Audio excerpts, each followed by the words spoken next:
Simmering the soup, a tasty English lesson. Hello everyone. Today, we're diving into a delicious part of the English language, cooking verbs.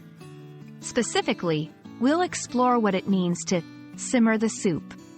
Whether you're a language learner or a culinary enthusiast, this video will add some flavor to your English vocabulary. First, let's break down the word simmer. To simmer means to cook a liquid or food that contains liquid at a temperature just below boiling. You'll see small bubbles, but it's not as vigorous as a full boil. It's a gentle, slow cooking method, often used for soups, stews, and sauces. Now, let's put simmer into context. When a recipe says to simmer the soup, it's instructing you to cook the soup on low heat, where it's hot enough to cook slowly but not so hot that it boils over.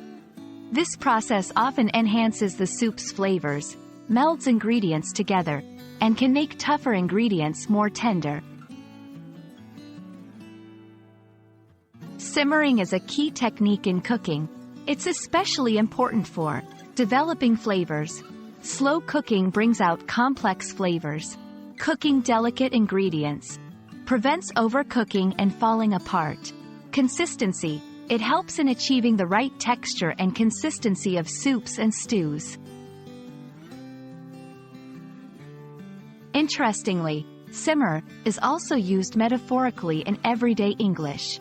If someone is simmering with anger, it means they are containing their anger. Just like soup simmers quietly. It shows how cooking terms can enrich our language in expressive ways.